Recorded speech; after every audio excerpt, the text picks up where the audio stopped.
दोस्तों मेरा channel subscribe कीजिए और घंटी दबाना तो बिल्कुल मत भूलिएगा। नमस्कार दोस्तों, मैं संदीप करेवाल आपका स्वागत करता हूँ। दोस्तों मेरा चैनल सब्सक्राइब करिए क्योंकि सब्सक्राइब करना बिल्कुल फ्री है। दोस्तों पिछली बार मैंने आपको बताया था 7 spirit law of spirit world, मतलब 7 स्टेजेस लॉ की, उसका डिस्क्रिप्शन मैं ऊपर दे रहा हूँ, तो आप वो वीडियो भी देख सकते हैं। तो दोस्तों इसमें मैंने आपको कहा था कि मैं आपको बताऊंगा कि विस्पी और राटो की जो है वो डेथ क्या हुई और उनका एक्सपीरियंस कैसा है। तो दोस्तों एक रात की बात है, ये गाड़ी से जा रहे थे अपना काम कंप्लीट करके। तो गाड़ी धीरे चला रहे थे क्योंकि रात काफ़ी हो चुकी थी और रास्ता भी ख़राब था। तो एकदम से कोई ट्रक निकला, लाइट पड़ी इनकी आंखों पे और इनकी गाड़ी जो है वो मिस आउट ऑफ कंट्रोल हो गई। आउट ऑफ कंट्रोल होते ही इन्होंने ब्रेक लगाने की कोशिश की विस्पी ने, पर इससे ब्रेक नहीं लगी और गाड़ी पेड़ पे जाके टकरा गई। तो विस्पी तो कहता मैं एकदम बॉडी से बाहर आ गया और बाहर आते मैंने देखा कि जो मेरी फिज़िकल बॉडी है वो घास पर लेटी हुई है। पर उसने एक फीलिंग बताई कि मैं जब फिज़िकल बॉडी से बाहर आया तो मुझे एकदम हल्का महसूस हुआ, जैसे बॉडी में हमें दुख, तकलीफ़ या भारापन लगता है वो भारापन एकदम खो गया था।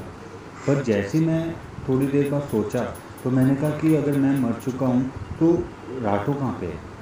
तो विस्पी ने एकदम चीखा कि हे भगवान, अगर मैं मर चुका हूँ तो मेरे माँ बाप का क्या होगा जो धरती में है, उनका तो मेरे सिवा या राटो के सिवा कोई भी नहीं है।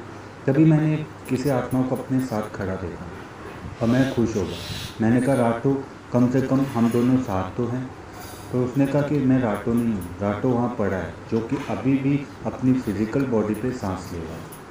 तो मैंने कहा कि आप, तो मैंने याद किया कि ये मेरे दादाजी हैं जो 1974 में मर चुके थे। वो पहले से भी ज़्यादा जवान लग रहे थे, 30 ईयर्स से, जब मरे थे तो 93 ईयर्स से थे। तो मैंने कहा दादाजी राटो को बचा लो, क्योंकि अगर वो भी मर गया तो हमारे फिज़िकल जो पेरेंट्स हैं उनका क्या होगा। तो उन्होंने कहा कि बेटा ये हमारे हाथ में नहीं है, हम तो सिर्फ गॉड से रिक्वेस्ट कर सकते हैं, बाकी सब उसके हाथ में। तो उन्होंने रिक्वेस्ट करनी शुरू की। तो देखते देखते राटो भी अपनी फिज़िकल बॉडी से एकदम बाहर आ गया और बाहर आते ही वो विस्पी पे चिल्लाने लगा, क्या कर दिया तुमने, मेरी गाड़ी का सत्यानाश कर दिया, देख के नहीं चला सकते।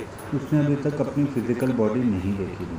तो मैंने कहा कि भैया हम मर चुके हैं। तो उसने अपनी जैसे फिज़िकल बॉडी देखी तो वो भी चीख पड़ा, रोने लगा और कहने लगा कि अगर हम दोनों मर चुके हैं तो हमारे मम्मी पापा का क्या होगा जो फिज़िकल वर्ल्ड में। तो वैसे ही हमारे पास एक हाई सोल आत्मा आई, अच्छी आत्मा आई और एक ग्रेट स्पीड से हमें ऊपर ले गई। और वहाँ पे एक हॉल था जिसका नाम लिखा हुआ था रेस्ट ऑफ पीस।